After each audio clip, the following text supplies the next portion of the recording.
Nyt sitten kaikki sujuu hyvin tästä eteenpäin ja päästään pitämään meidän tilaisuus normaalisti. Eli tervetuloa Läpin vastuullisuusviikon päätöspaneeliin.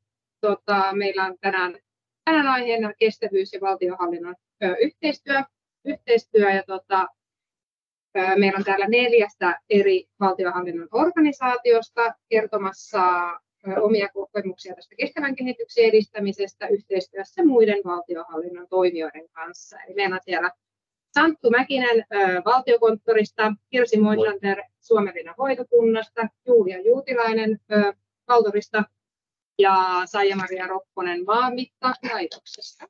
Moi. Ja sitten meillä on tänään hostina Minna Kantola sisäministeriöstä ja Läpin ydintiimissä, ja Minnakin on järkännyt meidät tämän Läpin vastuullisuusviikon, ollut mukana siinä porukassa järjestämässä. Tervetuloa, päästetään nyt vieraat itse asiassa tässä vaiheessa ääneen, ja jos Santtu vaikka aloittaa lyhyesti kertoo omista näkökulmistaan tähän teemaan liittyen. Joo, kiitoksia.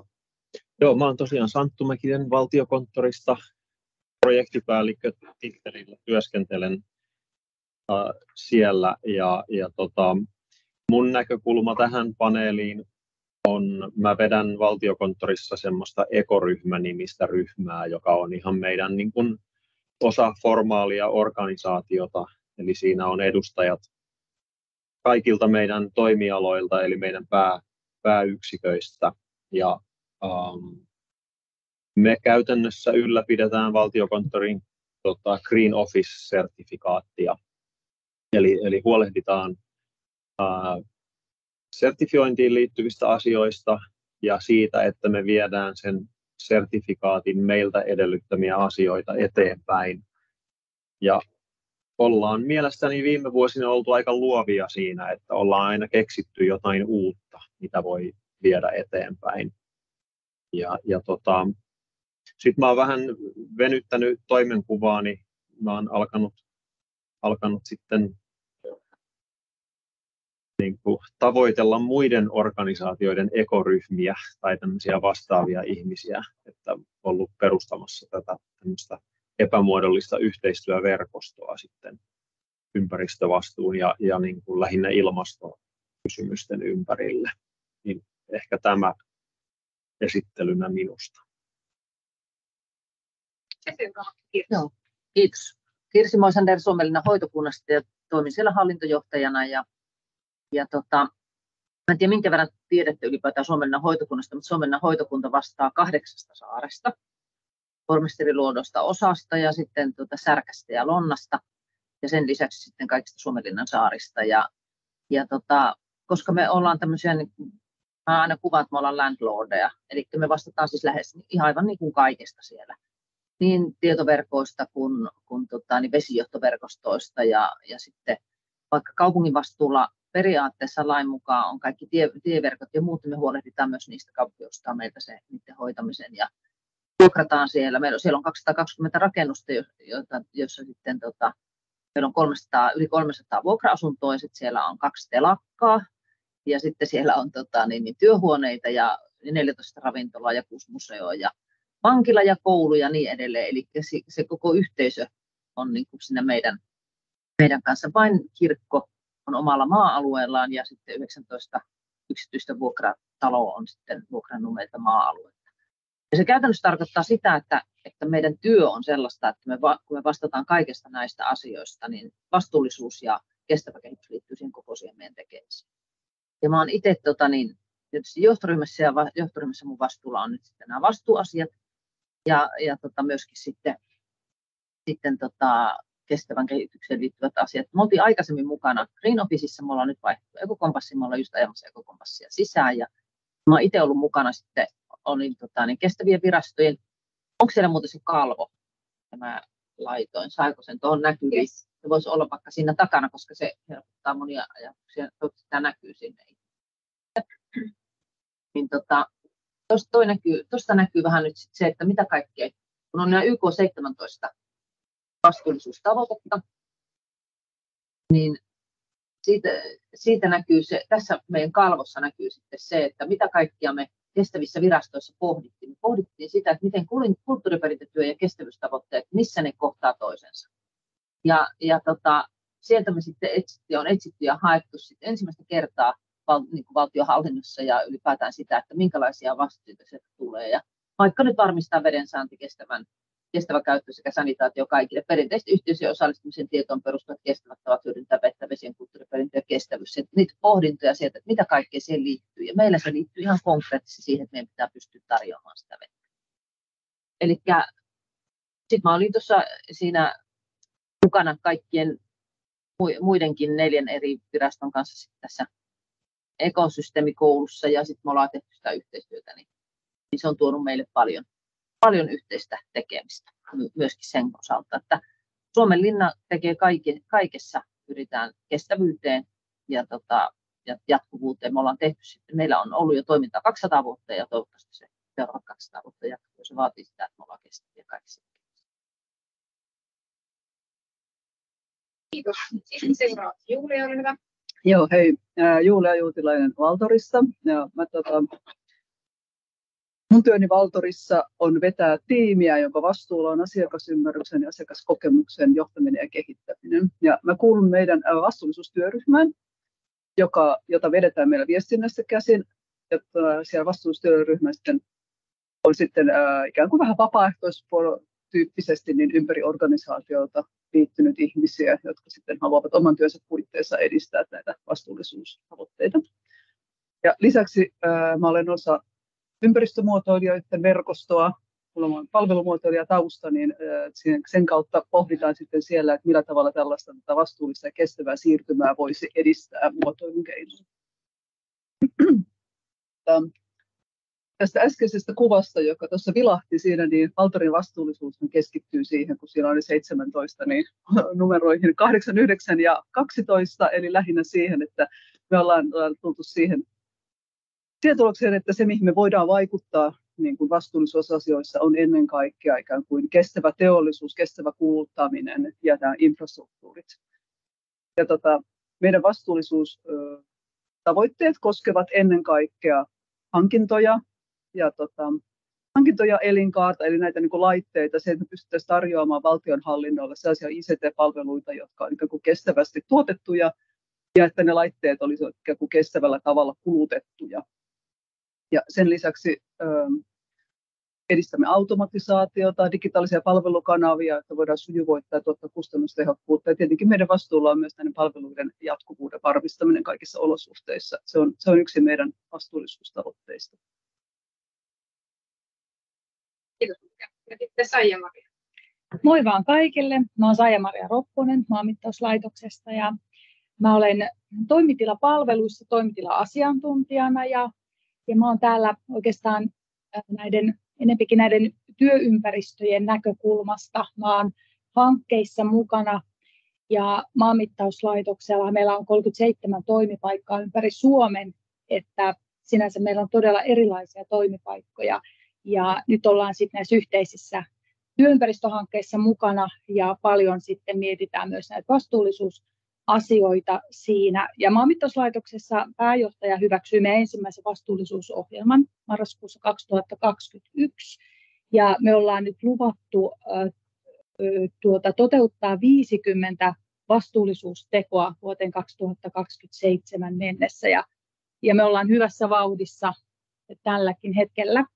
Ja tämä vastuullisuusohjelma on tosi laaja, siinä on paljon erilaisia näkökulmia ja tietysti tämä ympäristöasia on sitten ja hiilijalanjälki on yksi teema siinä. Ja meillä on myös Green Office-toimintaa, mä olen itse Green Office-tiimissä. Me ollaan yksi asia, mikä siellä vastuullisuusohjelmassa on lupaus siitä, että meidän Green Office-toiminta laajenee ympäri Suomen kaikkiin meidän toimipaikkoihin ensi vuoden aikana, että meillä on nyt 18 toimipaikassa on nyt sitten Green Office-sertifikaatti ja me tätä laajennustyötä sitten tehdään edelleenkin, jatketaan ensi vuonna. Mutta tämmöisiä näkökulmia. Otatko tästä nyt Joo, sitten jatkon haltuun? Joo, kiinnostavaa. ennen kuin aloitetaan jutteleminen, niin mä mietin, että kertoisitteko ehkä vielä vähän, että miten te olette löytänyt toisenne. Kirsi tuossa vähän viittasi ekosysteemikouluun, mutta haluatko vähän kertoa, että mikä tämä teidän virastojen poppo on? Ja miksi te olette nyt yhdessä täällä kertomassa tästä aiheesta? No itse asiassa me ei ihan kaikki ole tehty koko ajan, mutta me ollaan siinä samassa verkostossa. Eli ensin oli olemassa meidän kestävät virastot, jossa oli museovirasto, kansallisarkisto, taike ja Suomenlinnan hoitokunta. Ja sitten, sitten sieltä valtiokonttorista soitettiin minulle ja kysyttiin, että olisinko kiinnostunut tähän senaatin vetämään ekosysteemikoulun hiilineutraalit työympäristöt ryhmään, ja siinä meitä oli sitten senaatti, ja Valtori oli itse asiassa siinä alussa, mutta sitten Valtori jäi siitä pois, mutta sitten oli valtiokonttori ja ELY-keskus, ja ei sinne sitten muuta tainnut meitä olla. Ja sitten me ollaan kasattu sitten, yritetty tehdä sitä työtä niin kuin eteenpäin, ja Santulla on ollut siinä tosi iso rooli siinä, että hän on lähtenyt tekemään kanssa sitä verkostoa ja rakentamaan sitä. Ja sitä kautta te olette siinä verkostossa. Hyvä tietää myös kuulijoille. Kun tuutte kaikki vähän erilaisista organisaatioista ja toimitte hieman erilaisissa rooleissa siellä, niin miten te näette, miten teidän organisaationne kulttuuri tukee yhteistyötä kestävän kehityksen alueella? Haluaisin aloittaa. No, mä voin vaikka muutamalla sanalla aloittaa Maanmittauslaitoksen näkökulmasta, niin meillähän kyllä kulttuuri tukee sitä yhteistyötä, että meillähän on jo monen vuoden kokemus toimitilapuolelta näistä yhteisistä työympäristöistä. Me tehdään paljon yhteistyötä ja me halutaankin olla siinä muutoksessa mukana ja me halutaan olla vaikuttamassa niihin asioihin ja ollaan sille rohkeasti lähdetty ja ollaan saatu tukea siihen niin kuin yhteistyön toteuttamiseen. Ja myöskin me ollaan pystytty osallistamaan meidän henkilöstöä sitä kautta näihin erilaisiin hankkeisiin ja muutokseen. No, Valtorihan on palvelukeskus. Eli me tuotamme ICT-palvelut koko valtionhallinnolle ja lisäksi vähän laajemmallekin kohderyhmälle sitten niille, jotka ovat käyttövelvoitettuja tai käyttöoikeutettuja, esimerkiksi korkeavarautumisen palveluita. Joten meillä on niin kuin vähän väkisinkin yhteistyötä niin kuin ihan koko valtionhallinnon kanssa. Ja sitten mitä sitten yhteistyöhön tulee, niin mä näkisin hirveän olennaisena asiana sen, että meitähän tietenkin ohjaa valtiovarainministeriö. Meillä on myös vahva asiakasohjaus. Eli me pyrimme toteuttamaan niiden asiakkaiden tavoitteita. Ja jos ajatellaan kestävän kehityksen näkökohtia, niin ICT-alahan on maailman 7. saastuttavin ala. Eli ICT-ala saastuttaa maailmanlaajuisesti enemmän kuin esimerkiksi koko maailman lentoliikenne. Ja tässä on mielestäni niin todella tärkeä paikka siinä, että Valtori voi olla se kokoava taho, joka voisi tavallaan mahdollistaa. Meillä on yksi meidän niin tällaisissa iskulauseissa, että mahdollistetaan asiakkaan onnistuminen, eli teidän kaikkien tarjoamalla näitä ICT-palveluita, joille teidän niin kuin toiminta pyörii. Niin mun mielestä me voitaisiin myös mahdollistaa niin kuin asiakkaan vastuullisuus tässä ICT-alalla. Että mä itse toivoisin, että tämä tulisi vielä voimakkaammin mukaan tässä niin kuin meidän yhteistyössä.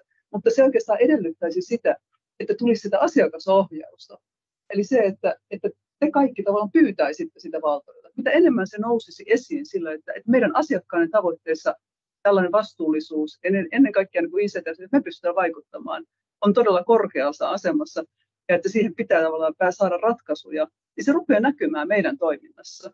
Mutta koska me noudatetaan niin kuin valtiovarainministeriön ohjausta ja sitten sitä asiakasohjausta, niin se tavallaan vähän sitoo meidän käsiä siinä, että mitkä on niitä priorisoituja strategisia tavoitteita, mihin me lähdetään mukaan. Mutta jos se rupeaa nousemaan yhä enemmän esiin, niin kyllä se rupeaa näkymään Valtorin toiminnassa. Ja kun ottaa huomioon nämä äskeiset luvut, jotka on mielestäni aivan kuumottavia sen takia, että tavallaan ICT on vähän näkymätöntä. Ei sitä ajattelisi tuottaa mitään sähköä. Ajatellaan, että sähkökirja on paljon ekologisempi kuin tuommoinen paperikirja, mikä ei välttämättä ollenkaan pidä paikkaansa. Niin se, että sitä tuotaisiin näkyväksi ja että sitä puhuttaisiin, ja se olisi enemmän niin kuin puheissa meidän asiakkaiden ja niin kuin meillä sisäisesti asiakkaiden kanssa ja myös meidän ohjaajan kanssa, niin mä luulen, että se rupeaisi oikeasti tuottamaan tulosta. Tosi kiinnostavaa. Mitäs muut? Kirjalle erityiskiitos tästä puheenvuorosta, koska sen takia me teitä pyydettiin silloin alun perin mukaan, mutta teillä ei ollut vielä silloin semmoista, kun me aloitettiin, niin se ei ollut se hetki. se hetki on ehkä nyt teidän kanssa, koska me ollaan koko ajan niin kuin toivottu, että me saadaan Valtori tähän tuomaan meille sitä näkökulmaa. Kiitos, erittäin loistava avaus tähän. Varmasti jatkuu yhteistyö monella eri tasolla. Meillä taas kun me vastataan niistä rakennuksista ja saarista, niin meille on tosi tärkeää se esimerkiksi niin kuin luonnon monimuotoisuus. Se, että siellä on kaikki ne kasvit ja se luonto on sellainen, että se säilyttää myöskin. Me myös ylläpidetään sellaisia perinnekasveja, mitä ei ole. Eli me pyritään luonnon monimuotoisuuteen. Meillä Itämeren saastuminen näkyy meille, koska meidän rantoihin nousee koko ajan muovijätettä ja muita, että me joudutaan niitä puhdistamaan. Meidän maaperä on saastunut, koska siellä on ollut 3 eri armeijakuntaa, Ruotsi, Venäjä ja Suomen armeija. Me joudutaan tekemään maavaihtoja ja puhdistaa maita ja niin edelleen. Eli se meidän koko työ perustuu siihen, että me pyritään saamaan jatkuvuutta ja pysyvyyttä. Ja sitten ne meidän meillähän on siis haasteena se, että tietenkin siellä edelleenkin maaleissa ja muissa käytetään liuottimia ja muuten. Me mietitään, että miten niitä asioita ratkaistaan. Ollaan päästy, kun me lähdettiin mukaan tuohon kemikaaliselvitykseen, niin meillä oli noin 450 kemikaalia käytössä. Meillä on tällä hetkellä 350. Eli me koko ajan pyritään saamaan vähemmäksi myöskin niitä kemikaaleja ja löytää niitä vaihtoehtoja. Mutta se meidän se arki on, meillä käy 1 miljoona matkailijaa. Tänä vuonna tulee noin 900 000 matkailijaa vuodesta. Meidän pitää ottaa ne matkailijat vielä huomioon. Ja meillä on kestävän matkailun tunnukset me ollaan saatu ja Sustainable Travel sertifikaatti ja tehdään myöskin sit matkailijoita kanssa sitä työtä. Meillä ei käydä sillä autolla, me pyritään siihen, että sitä autosta ei tule. Me yritetään ohjata ihmiset tietyille reiteille, että he eivät kuluta sitä maastoa ja niin edelleen. Eli meidän koko työ on vastuullisuus on meille tosi tärkeä. Se, että on niin kuin monimuotoinen yhteiskunta ja me pystytään palvelemaan kaikenlaisia erilaisia ihmisiä ja ihmisryhmiä. Saanko mä selkeästi? Tämä on niin monimutkainen tämä työkokonaisuus. Kyllä, kiitos Kirsi. Tämä oli hyvä johdatus nyt teidän toimialaan. Mitäs Santtu, mitä ajatuksia sulle tästä heräsi? Oman organisaation kulttuurista heräsi sellaisia ajatuksia, että ensinnäkin on hyvä asia, että meidän johdolla on salliva ote tämmöisiin erilaisiin ehdotuksiin, mitä mekin ekoryhmänä tehdään, kun pyritään aina vaikuttamaan niin kuin viraston sisäiseen toimintaan. Et mun mielestä se on niin kuin myönteistä meidän kulttuurissa. Sitten semmoinen kestävyyttä edistävä kulttuurinen elementti Valtiokonttorissa on se myös, että aika pitkälti Valtiokonttorin aloitteesta on nyt käynnistynyt valtion vastuullisuusraportointi. Ja se tietysti ajaa myös meillä sitä viestiä eteenpäin, että mekin raportoimme vastuullisuudesta huolellisesti. Niin se mun mielestä edistää kestävän kehityksen työtä ja ajattelua. Ja sitten 3. asia, mikä tulee mieleen, on, että viime vuosina Valtiokonttorissa tämmöinen tiedolla perustuvaan toiminnan ja tiedolla johtamisen näkemys on koko ajan vahvistunut ja siihen liittyvät meidän palvelut on vahvistuneet. Ja se kattaa myös tietysti tiedon tuottamisen kestävän kehityksen asioista. Ja mitä enemmän me tiedetään, mitä vaikutuksia eri toiminnalla on, niin sitä paremmin pystytään sitten vaikuttamaan korjaavasti. Niin tämä tiedolla johtaminen mun mielestä myös edistää kestävän kehityksen työtä. Nämä 3 asiaa tuli mieleen.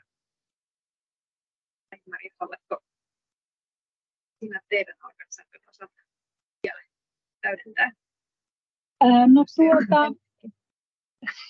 Voisin sanoa, että kyllä meillä on nimenomaan johdon tuki tähän tekemiseen, että se on ollut ilo huomata.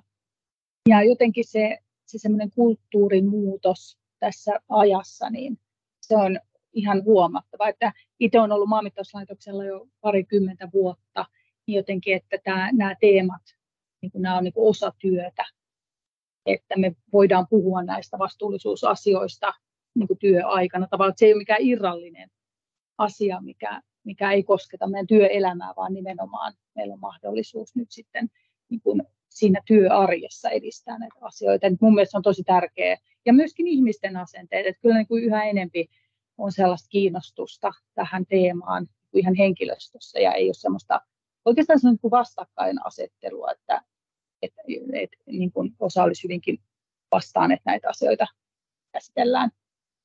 Että ollaan tullut tosi pitkälle jo näiden. Miten te olette saaneet johdon? Teille vaikuttaa olevan hyvinkin myötämielinen ja sitoutunut johto, niin miten se temppu on tehty? Kaikissa organisaatioissa välttämättä ei ole vielä tilanne näin hyvä. No, mä tiedän ainakin sen, koska Maanmittauslaitoksen entinen vastuullinen viestintäjohtaja siirtyi meille. Maanmittauslaitos on yksi niitä harvoja organisaatioita, joissa on nimetty henkilö vastuullisuuden johtamiseen. Eli meidän valtionhallinnossa ei ole varmaan, sanotaan näin, että vastuullisuustyö ja kestävän kehityksen työ, niin sitähän vasta tavallaan niin muodostetaan koko valtionhallinnossa. Valtionhallinnossakin se alkoi vasta viime vuoden keväällä, ehkä siitä johtuen ei sitten jäänyt tämä koukku kiinni silloin. Niin, sitä ei ole ehkä vielä oikein niin kuin määritelty, että miten tätä voisi niin kuin tehokkaimmin viedä eteenpäin. Eli niin kuin, jos ajatellaan, että organisaation rakenteissa, missä sitä tehdään, sitä vastuullisuutta, mä aina askarruttanut se, että minkä takia se on niin viestinnässä. Joku ehkä tietää tähän vastauksen, tämä on vaan sellainen niin kuin pieni kuriositeetti. Olisiko HRS myös jossain tukipuolella? En tiedä, mutta todella monessa paikassa se liittyy viestintään. Okay. Että se on tavallaan niin kuin viety sen viestinnän sinne niin kuin johtamisjärjestelmään. Mutta siis se, että Maanmittauslaitoksella on vastuullisuusjohtaja ja sitten jossakin toisessa organisaatiossa, en muista missä on myös vastuullisuusjohtaja, mutta muualla se on ikään kuin vähän niin kuin diffusoitu sinne niin kuin organisaation joukkoon. Ja tämä on mun mielestä jonkinasteinen ongelma, että sitä ei ole nostettu oikeasti silleen sen organisaation johtamisjärjestelmän osaksi niin, että siellä olisi selkeästi jokin taho, joka johtaa nimenomaan vastuullisuutta. Niin se, että johto on myötämielisempi, niin mun mielestä liittyy myös siihen, että se näkyy siellä johdossa tosi paljon. Se näkyy myös strategiassa. On kirjoitettu auki sen strategiassa. Se ei tarvitse tulkita jostakin sivulauseesta strategian kuvailussa, vaan se on siellä ihan selkeästi. Se helpottaisi myös meidän vastuullisuustyötä, että se on hyvin niin kuin selkeänä siellä strategian niin osana ja priorisoituna sinne. Saanko sanoa tähän väliin? Meillä myös on nyt palkattu vastuullisuusasiantuntija, mikä on mun mielestä tosi tärkeä asia, että hänen työhönsä kuuluu nimenomaan sitten nämä niin kuin vastuullisuusasiat. Ja me ollaan tekemässä nyt uutta strategiaa ja me toivotaan, että nimenomaan tämä vastuullisuusteema tulee näkymään ja kyllä mä uskonkin, että se tulee näkymään meidän uudessa strategiassa. Okei, resurssointistrategiat. Kirsi, mitäs vielä? No meidän tietysti on se, että kun johtoryhmässä mä vastaan siitä vastuullisuusasiasta, eli vedän sitä koko sitä vastuullisuustyötä siellä sillä tavalla. Mutta meillä on jokaisessa yksikössä myöskin ihmisiä, jotka on, eli meillä, kun me tehdään ekokompassia, niin meillä on määritelty henkilöt, jotka vastaa mistäkin osasta siitä. Ja ketkä tekee, ja sitten meillä on palkattu myöskin, meillä on ollut nyt vuoden töissä, joka tekee meidän laskentaa hiilijalanjäljestä, eli rakennetaan hiilijalanjälkimallia. Koska restaurointityöstähän sitä ei ole oikeasti tehty, niin sitten restaurointityöhön kytkeytyen, kyllä mä oikeasti olen sitä mieltä, niin kuin sä sanoit, että se pitää olla jollekin hakitettu se työ, laitettu se, määritelty siihen, ja sitten sen pitää olla aika ylhäällä, että se lähtee sitten eteenpäin. Vaikka ne tekijät on, niin kuin enhän minä sitä tee, niin sitten vien niitä asioita eteenpäin ja yritän tehdä itse niitä kaikkea, mitä mä pystyn, on ihmisten tukena, mutta meillä on ne asiantuntijat oikeasti, jotka niiden asioiden päällä seisoo, ja heidät pitää saada sitoutumaan siihen. Meillä on tietysti, kun me ollaan niin poikkeuksellinen organisaatio, siinä, että meidän työhön kuuluu se niin kuin perusasetelmana. Mutta sitten siihen liittyy taas toisaalta se, että kun aina on ajateltu, että ollaan kestäviä, niin sitten se, että kun joskus niitä joutuu haastamaan kestävyysperiaatteita, että onko nämä oikeasti kestäviä, onko nämä oikeasti nämä materiaalit semmoisia, mitkä on. Se on niin kuin semmoinen tietysti, joka taas pitää aina vaatia, että me joudutaan johtoryhmässä keskustelemaan ja miettimään näitä myös. Vielä palaisin tuohon Julian esittämään asiaan siitä, että se on erikoista, että se vastuullisuustyö on jotenkin solutettu sinne organisaatioon ilman, että se on jossakin varsinaisesti. Niin ihan vain semmoinen pointti, että mun mielestä tämä toteutuu harmillisella tavalla myös koko valtionhallinnon mittakaavassa. Meillä ei ole selkeää johtajuutta tälle asialle. Että valtioneuvoston kanslia tekee kestävyysraportointia ja muutakin kestävyystyötä. VM:ssä on jotain. Siellä on tietysti hallinnon kehittämisosasto, johon mun mielestä tämä kuuluisi, tämä johtajuus, koska tämä on niin kuin valtionhallinnon kehittämistä. Ja tietysti ympäristöministeriö tekee jotain, mutta ei ole semmoista niin kuin johtajuutta. Että Nyt päästiinkin mukavasti näihin haasteisiin. Miten jatkasitte tästä? Tästä Santtu lähti liikkeelle sieltä ihan valtionhallinnon isoimmista johtamisen kokonaisuuksista, ja Kirsi tuossa kuvaili tätä myös oman organisaation näkökulmasta. Ei riitä, että se on nakitettu jollekin, niin kuin sä sanoit, se on tosi tärkeää. Mitä muita haasteita te näette? Kirsi, itse asiassa toi oli hyvä toi Santun puheenvuoro, koska toi on se asia, mitä me ollaan yritetty tässä meidän hiilineutraalisessa työtiloissa verkostossa vaikuttaa siihen, että valtiolla olisi joku, joka ottaisi vähän niin kuin koppia. Sama ongelmahan siellä valtiolla on henkilöstöhallinnon osalta. Eihän siellä meillä ole nyt tällä hetkellä valtionhallinnon henkilöstöjohtajaakaan, joka veisi niitä ikään kuin niitä yhteisiä periaatteita henkilöstöhallinnon osalta. Että meillä on vähän arka keskushallinto tietyllä tavalla. Me kuitenkin tarvittaisiin niin kuin nyt sitä tukea siihen, että ne tulisi niihin meidän tulossopimuksiin. Koska jos meilläkin on tietyt asiat tulossopimuksissa ja nytkin me tehdään uusia tulossopimuksia, niin me ollaan nämä vastuullisuusasiat sinne kirjattu, mutta ne voisi olla yhdenmukaisiakin myös koko valtionhallinnossa ne ja mietittyä, että jollain tavalla, niin kuin, kyllä mä nyt sinne VM-puolelle ja valtioneuvoston kansliaan ja kaikkiin näihin kyllä nyt katsoisin, että sieltä pitäisi tulla meille vähän apuja. Valtiokonttorista on tullut paljon apua, mutta hekään ei yksin pysty sitä tekemään. Samaa mieltä kyllä näistä tulostavoitteista, että mä näkisin sen silleen, että siinä pitäisi olla se vahva johto.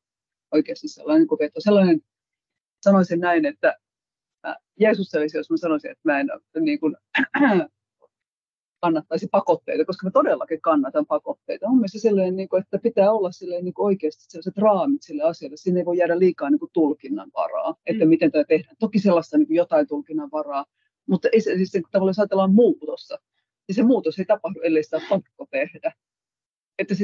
Mutta siinä tulee se, että muutos tapahtuu joko sillä lailla, tai siis sekä sillä lailla, että muutetaan jotakin pakotettuna, että meille tulee joku sellainen ohjaava linja, että tästä lähtien asiat on tehtävä näin. Toinen asia on se kulttuurin muutos, se, että ihmiset oikeasti lähtee siihen mukaan. Ja molemmat on tärkeitä oikeasti, mutta mun mielestä sen pitää lähteä siitä alun perin siitä johdosta, ylhäältä tulevasta pakotteesta, että tämä on se, mihin mennään.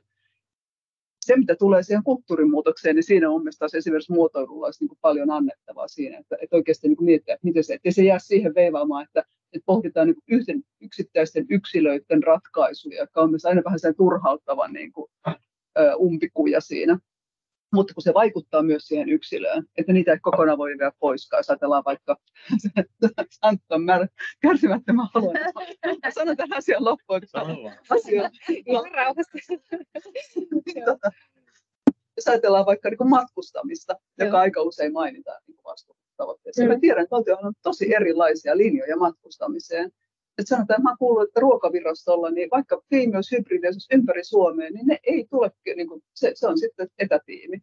Että siellä on todella tiukka se linja, että ei saa lähteä matkustelemaan. Kun taas Valtorissa aika pienelläkin syyllä saa lähteä matkustamaan, jos on joku kokous, joka edellyttää, että sä etenet Suomen päästä päähän, niin se on sallittua.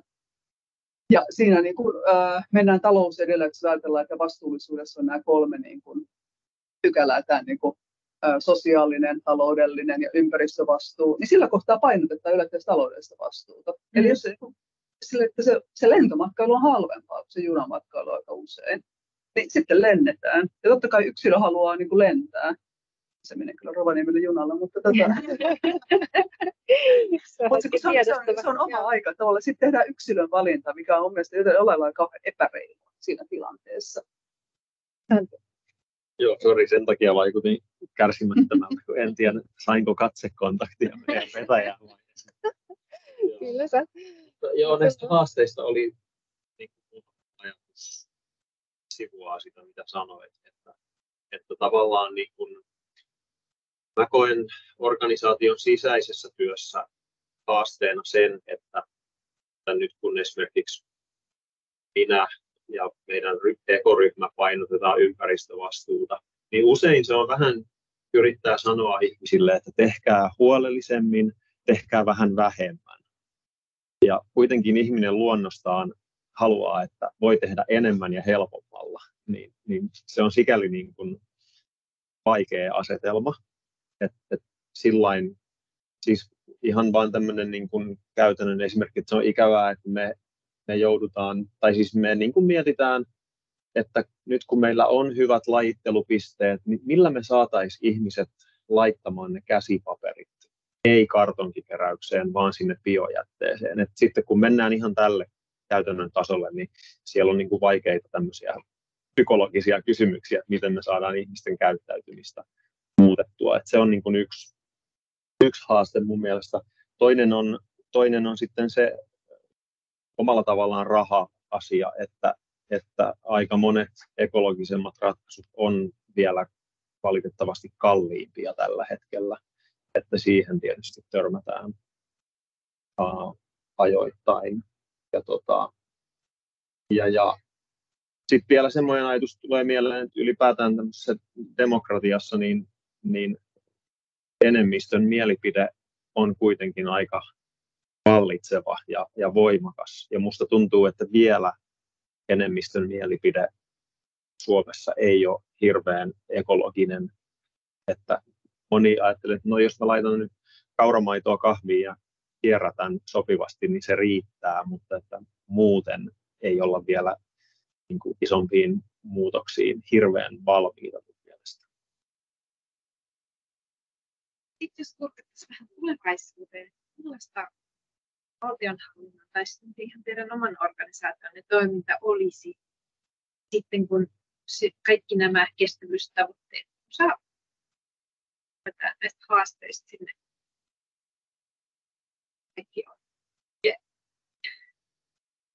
saatiin toki liittyä myös jonkun hankkeen tavoitteisiin, jos sitä pystyykö hankalasta nykytilasta hyppäämään. Tuossa on mä pohdin vähän etukäteenkin asiaa ja ehkä niin kuin tämä ajatus niin valtiolla töissä tai Suomella töissä. Että voisi ajatella, että kun itse on tuolla toimitilapuolella, niin näen sen muutoksen radikaalisti, mitä että tämä yhteiset työympäristöt, minkälaisia mahdollisuuksia ne antaa meille.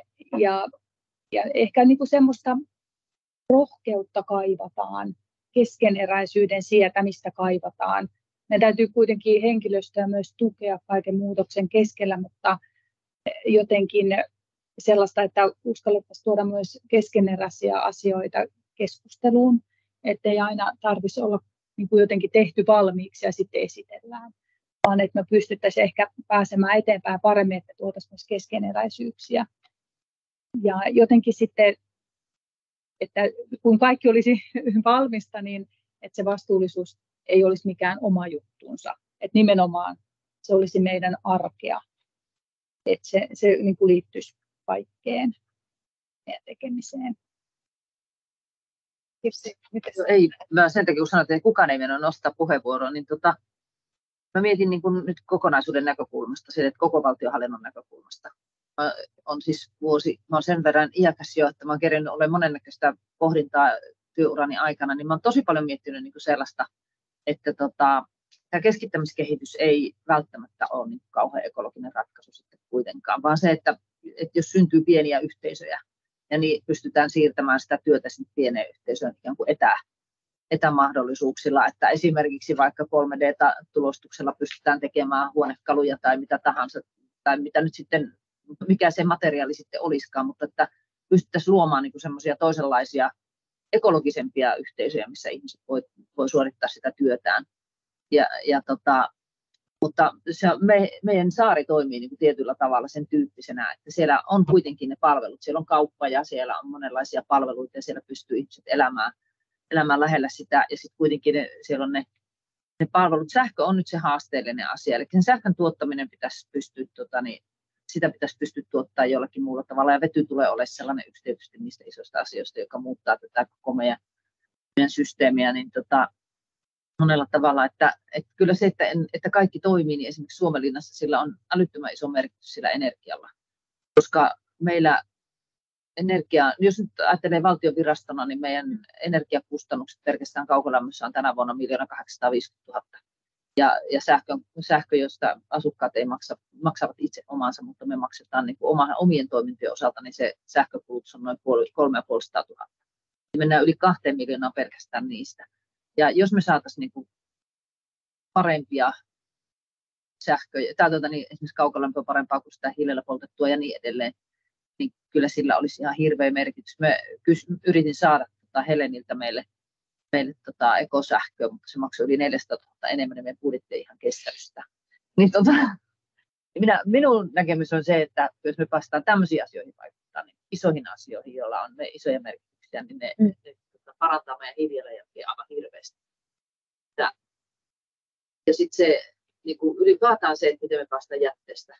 Jätettä syntyy meille, jätettä syntyy muuallakin. Miten me päästään sitä jätettä vähentämään ja kaikkea näitä. Me aika paljon meillä on sellaisia asioita, mitä meillä on vielä tehtävänä. Itämeri puhtaaksi ja lopetetaan se muovin syöttäminen sinne, että pelastaa jo monta asiaa.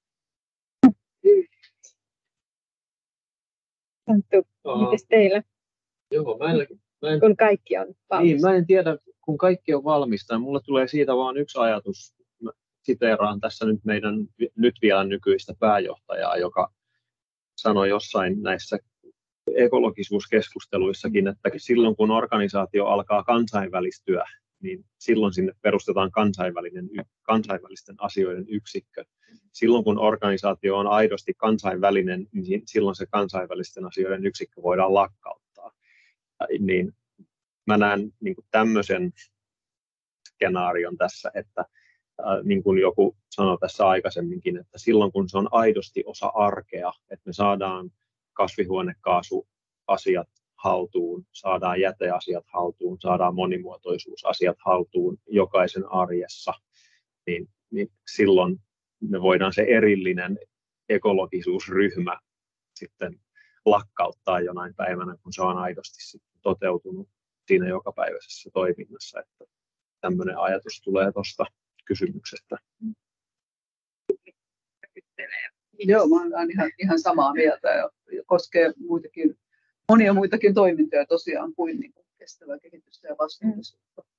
Ja myös ajatus siitä, että se voitaisiin jotenkin ulkoistaa organisaatiossa jollekin, kokonaisesta ulkoisesta organisaatiosta, mutta tavallaan keskittää organisaatioon, että vain nämä tyypit tekevät vastuullisuutta, jos ei koske muita, niin siitä sellaisestahan pitäisi pyristellä ehdottomasti eroon. Mä itse ajattelen, että vastuullisuus ei varmaan koskaan lopu, ettei se ikinä tule valmista, ettei ole ikinä olla silleen, että nyt kaikki on hyvin, vaan sitten tavallaan asiat kehittyvät ja sitten ne tavoitteet kehittyvät sen mukana. Se, että se tosiaan leviäisi sillä lailla organisaatioon, että se olisi osa kaikkien työtä, sehän ilman muuta yksi tavoitetila. Ja ehkä laajemminkin, että mä jotenkin, kun mainitsin tästä meidän asemasta palvelukeskuksena, niin mä haluaisin ennen kaikkea sitä, että olisi semmoinen tosi laaja näkökulma, se ymmärrys koko valtionhallinnon kesken, ja miksei laajemminkin julkisen sektorin, tai miten sitä lähtee vieläkin laajentamaan siitä eteenpäin, sitä, että mitä on kestävä kehitys, mihin me ollaan pyrkimässä. Tavallaan, jos lähdetään sitä, mihin Valtori pyrkii, ja sitten mihin pyrkii tavallaan valtiovarainministeriön alaiset hallinnonalat, ja koko valtionhallinto, Suomi, maailma, mikä on se tavallaan se suunta, mihin me ollaan menossa. Nämähän on vain sellaisia välietappeja siihen, että yritetään päästä siihen tavoitteeseen, missä me ollaan laajasti matkalla. Eli tavallaan mä ajattelin, että pitäisi olla sellainen vastuullisen tai kestävän kehityksen ekosysteemi, jossa kaikki puhaltaa siihen yhteen hiileen, ja se meidän osuus siihen tietysti, mihin me voidaan vaikuttaa, olisi tämä ICT-puoli siellä, mutta pitäisi ymmärtää, että mitä kaikkia riippuvuuksia sillä on. Ja mihin se puolestaan vaikuttaa? Mainitsit nyt tämän ekosysteemin ja erinäiset riippuvuudet, niin minkälaista yhteistyötä teillä on? Tietenkin tämä teidän yhteistyötä ekosysteemikoulun puitteissa hyvä esimerkki siitä, mutta miten maanmittauslaitos muuten? Ihan semmoinen konkreettinen esimerkki voisi olla tuommoinen Porvoosta itse.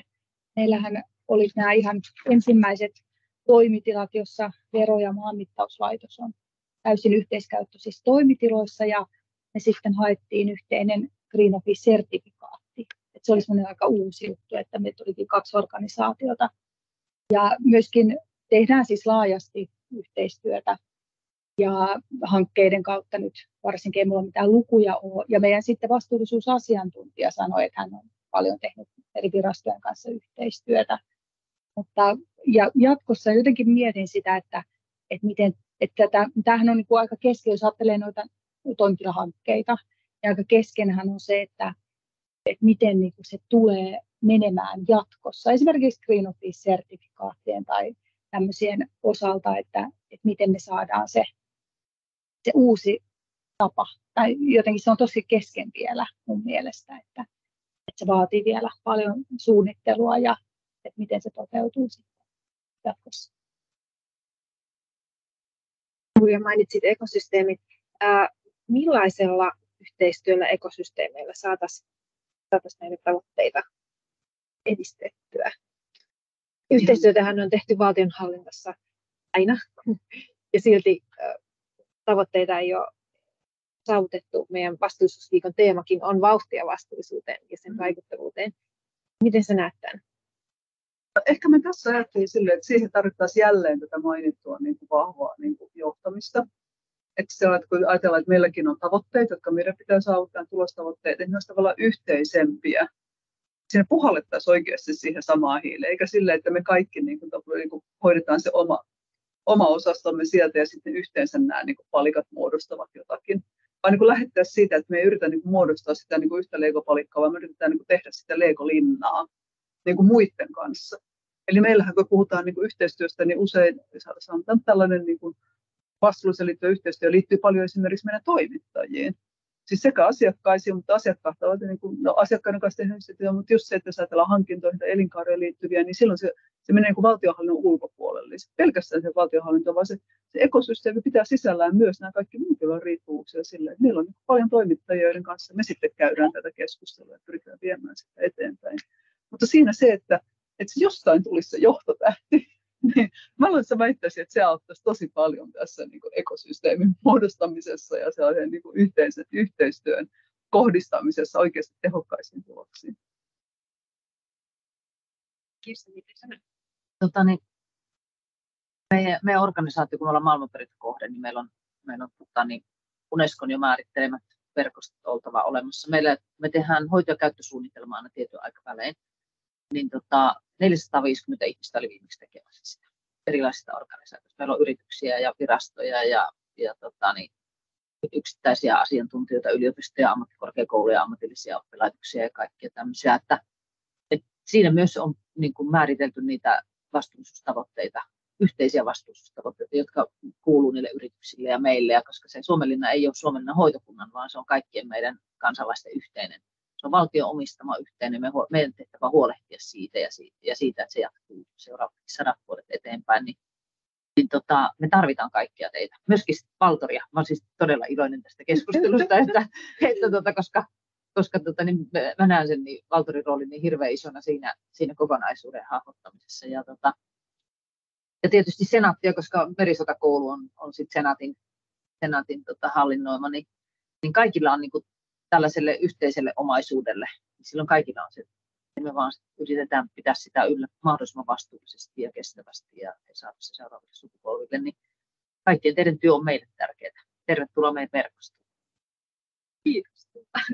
Miten sä näet tämän yhteistyön? No tietysti se tavallaan se pääyhteistyöponnistus, missä itse on mukana, on tämä meidän epävirallinen hiilineutraali työarki. Verkosto, jolle meillä on oma Housebase-työtila. Meillä on tällä hetkellä yhteyshenkilö noin 65 eri organisaatiosta. Ja sitten yritetään sitä Housebase-työtilaa pitää tällä hetkellä meidän niin kuin pääviestintäkanavana, että siitä tulisi semmoinen monisuuntaisen viestinnän areena. Ja nyt me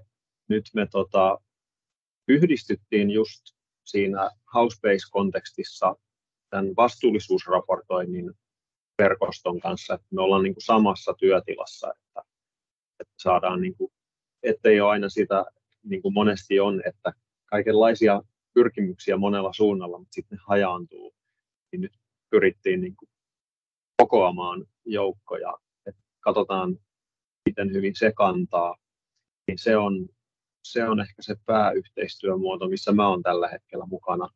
Mä koen sen sillain haastavaksi, että se, että miten me löydetään sille porukalle semmoinen niin kuin yhteinen drive, niin mä näen ehkä siinä sen haasteen, jota yritän kuitenkin taklata tässä yhteistyössä muiden kanssa, että tämmöiset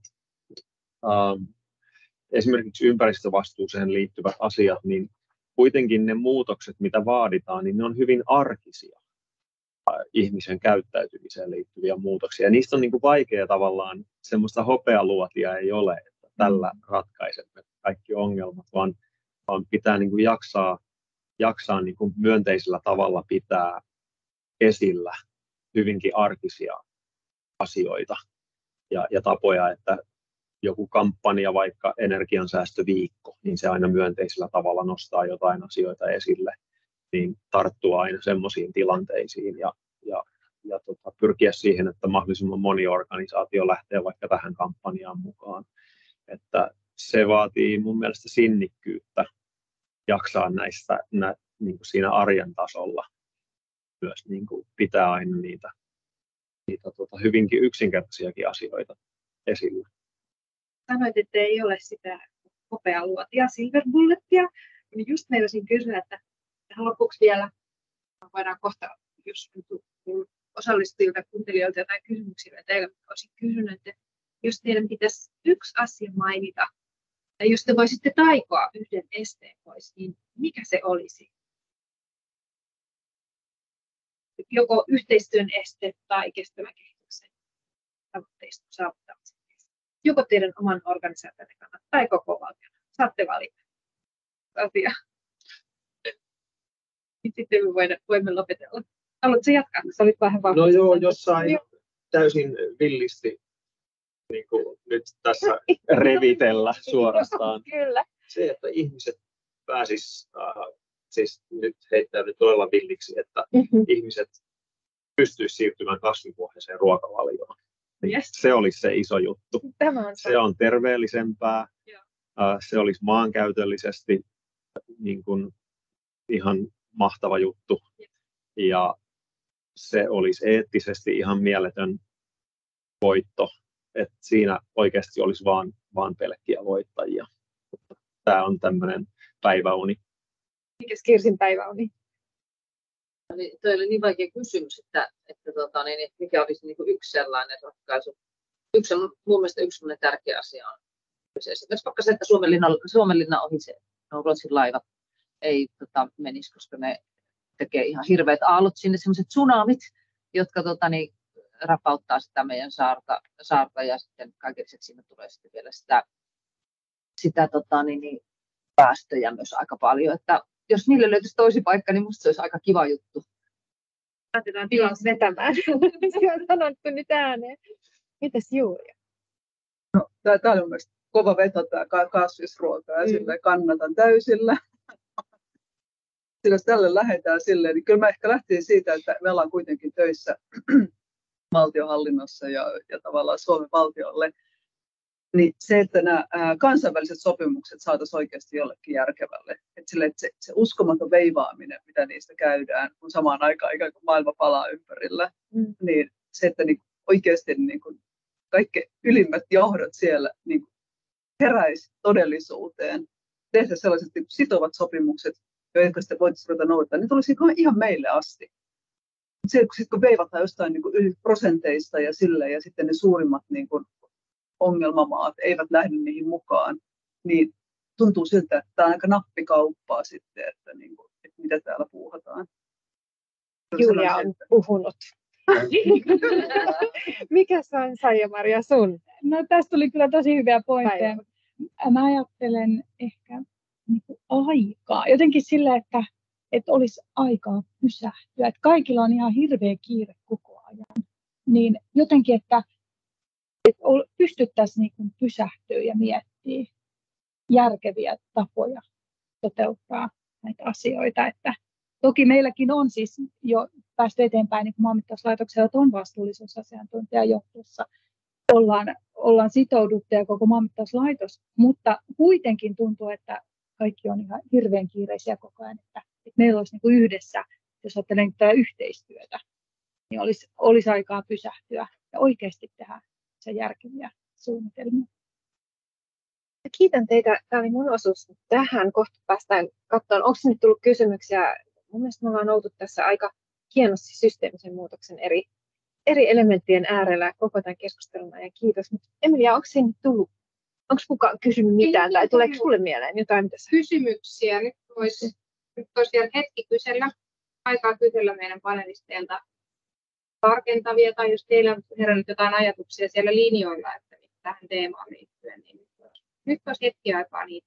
Mikkiä vaan auki rohkeasti. Saa myös chattiin kirjoittaa, että minkä viestin te lähettäisitte tämän keskustelun perusteella valtionhallinnon johdolle.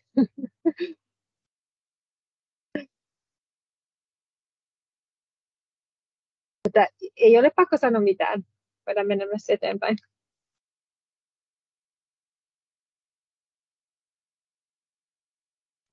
Huomenta aamupäivää.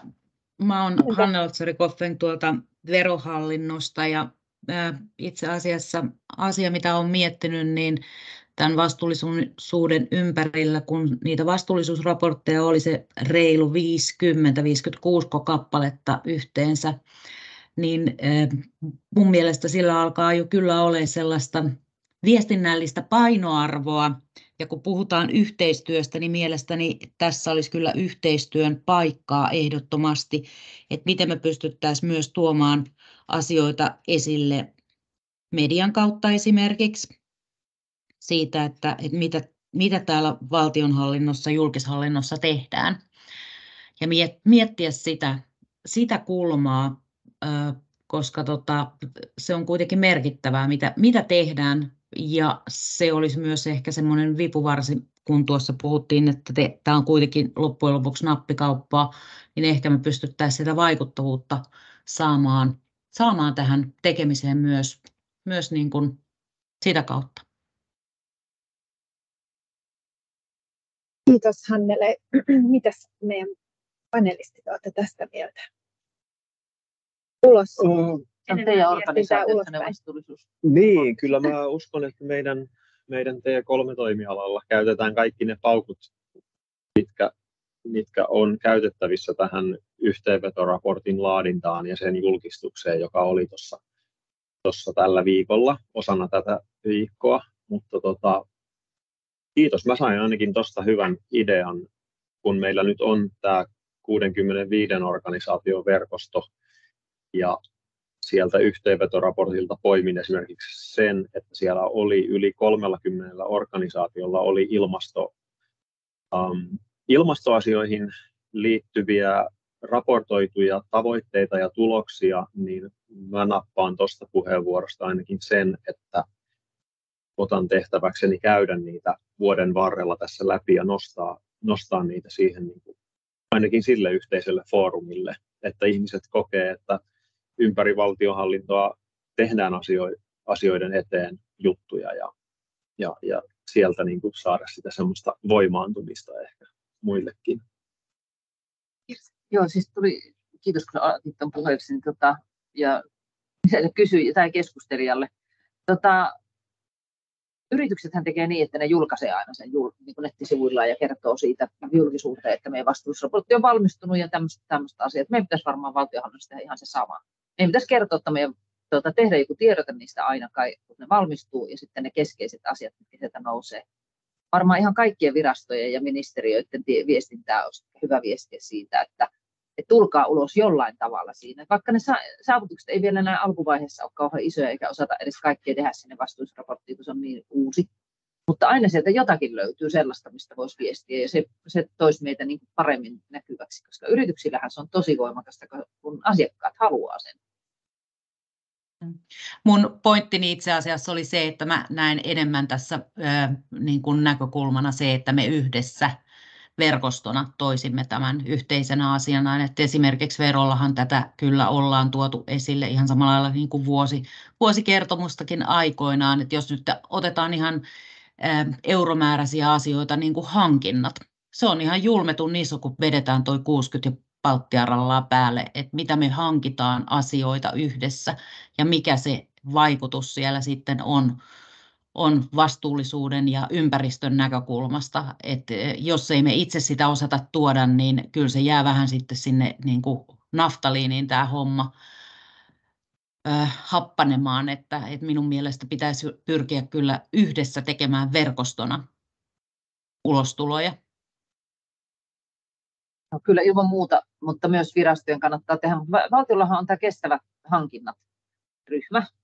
Mä en oikeasti tiedä kyllä, että miten mun pitää kysyä sieltä, että viestiikö ne sitten esimerkiksi vaikka niistä hankinnoista yhteisesti, koska että mitä tuloksia ne saa aikaan niissä. Nyt kun puhutaan viestinnästä, niin onko se kohderyhmä ikään kuin kansalaiset vai kenelle siinä viestitään, jos tätä verkostolla puhutaan? Siinä varmaan verkostolla on niin mahdollisuus viestiä sekä niille ydinryhmille tai sille omalle porukalle että myös kansalaisille, mutta siinä se vaatii viestintää siis ihmisiä. Tämä mua nimenomaan askarruttaa tavallaan, että kuinka paljon tällaiset niin kuin verkostot, tai kuinka paljon meidän niin kuin verkostotoiminta myös niin kuin tavallaan leviää ulospäin, että mikä on se näkyvyys, että niin kuin vaan puhutaanko tässä valtionhallinnon sisällä. Mä ajattelin sillä lailla, että niin kuin sä sanoit, että yritysten on pakko viestiä ulospäin, kun asiakkaat vaatii sitä. No, tällä hetkellä ehkä vielä niin kuin ei vaadita se valtionhallinnon, se tulee kyllä se vaatimus. Ja mun mielestä siinä pitäisi olla pikkasen niin kuin etupellossa. Että olisi parempi ryhtyä niin kuin viestimään niin kuin aika nopeammin ja ruveta niin tavallaan erittelemään sitä ja kertomaan, että mitä sille asialle tehdään. Koska mähän näen siellä, että valtionhallinto on se veturi, joka vetää tätä niin kuin koko hommaa. Muut tulee sitten perässä. Toivottavasti. Niin se, että se saataisiin se niin kuin ulos jo ennen kuin tulee se tarve. Tavallaan, että se vastaus on ulkona ennen kuin tulee se kysymys. Kyllä, ja sitten siinä toinen asia on se, että minkä takia mä näen sen, että pitäisi myös jokaisen viraston ja ministeriön tehdä sitä itse, niin se tulee kansalaisilta myös se kysymys, että miten PR toimii tai miten Valtori toimii. Kyllä sieltä alkaa tulla noilta yrityksiltä se kysymys, että onko Valtori oikeanlainen organisaatio toimimaan, koska se ei sitä tai tätä, että me tehdään tämä paljon paremmin ja ekologisemmin ja muuten, jos ei valtionhallinto sitä pysty itse tekemään. Kyllä sieltä, sen takia on tärkeää, että myös itse kerrotaan. Tämähän on semmoisia linjausasioita. Mä itse teen viestintää, siis on ollut Verolla parikymmentä vuotta viestinnän tehtävissä ja tässähän meillä on mahdollisuus, sehän vaatii päätöksiä. Eli median kauttahan me saadaan sitä tietoa silloin suurelle yleisölle. Tällä hetkellä me ollaan tehty sitä pistemäisesti omissa virastoissamme, kukin tahoillamme. Eli ei niinkään verkostona. Jos tässä on yhteistyö kuitenkin se aiheena, niin itse näkisin, että sillä medialla on myös silloin rooli. Ja siihen pitäisi tehdä sellaista omaa suunnitelmaa myös ympärille, koska pitää olla kyvykkyyttä myös vastata juurikin näihin kysymyksiin, mitä tuossa toitte esille. Eli sitten kun tullaan kysymään, että miten esimerkiksi Verolla tai PRHlla ja niin edelleen, niin se vaatii sitten sitä vastauspuolta. Eli ei pystytä tietenkään ihan heittelemään asioita ilmaan. Se on ihan tosi lyhyt. Joo, kerro. Kiva, kun kerrot, että sä oot sieltä veroviestinnästä, joka on siis Suomen paras viestintäorganisaatio. Onneksi olkoon siitä, on aivan loistava. Niin voitaisiko me tähän meidän verkoston rinnalle tuoda sinne siis viestiöiden verkosto, joka lähtisi viestimään näistä asioista? Sä olisit varmaan aika mukana siinä mielelläsi. Tuli rekrytointi verkostoon. Ihan mahtavaa ja kiitos Hannelle näistä viestinnän asiantuntijan näkökulmista, tosi arvokkaita. Ja hyvä itse asiassa alkaa olla vähän pistettä in päälle, vai mitä? Kyllä. Miten sä näet? Kyllä, että nyt tässä päästiin jo luomaan yhteistyökuvioita jatkon kannalta. Oikein hyvä taputtelu tähän meidän aiheeseen. Tosiaan me ollaan nyt kuultu tässä viimeisen tunnin aikana panelistin organisaatioiden työn, miten he siellä itse organisaatioissa kehittävät toimintaa ja myös sitten siitä organisaatioiden kulttuurista, että millaista tukea on saatu, minkälaisia haasteita on kohdattu ja sitten myös että mikä näitä tulevaisuuden kuvia ja haavemaailmaa, että missä oltaisiin, kun kaikki asiat ovat hoidettu ja ekologisuus on osana sitä työarkea ja organisaation toimintaa, että miltä silloin silloin se toiminta näyttäisi. Ja nyt vielä sitten tämä viestintäpuoli tultiin tässä käsiteltyä. Eli aika kattavasti käytiin tässä tunnissa tätä teemaa läpi ja omalta osaltani kiitän todella paljon meidän panelisteja, erinomaisia kommentteja. Tätä keskustelua olisi kyllä voinut jatkaa vielä vaikka kuinka pitkään, mutta nyt näyttää siltä, että aika alkaa loppua meiltä. Ja kiitos mukana olijoille. Jatketaan tätä keskustelua ehdottomasti ja mietitään seuraavia foorumeja, että mistä päästäisiin sitten yhdessä näistä asioista keskustelemaan. Tämä tilaisuus tosiaan tallennettiin ja tulee sitten ainakin Senaatin YouTube-kanavalle katsottavaksi sitten jälkeenpäin. Ja mä haluan kiittää Työ 2.0 Labin puolesta, vastustusviikon puolesta meidän hienoja keskustelijoita ja tietenkin Emilia sinua, että järjestit tämän. Ja toivottavasti saamme vauhtia vastuullisuuteen myös tämän keskustelun inspiroimana. Kiitos kaikille ja oikein mukavaa viikonloppua. Kiitos. Kiitos. Kiitos. Moikka linjoille. Moi moi. Moikka. Moikka.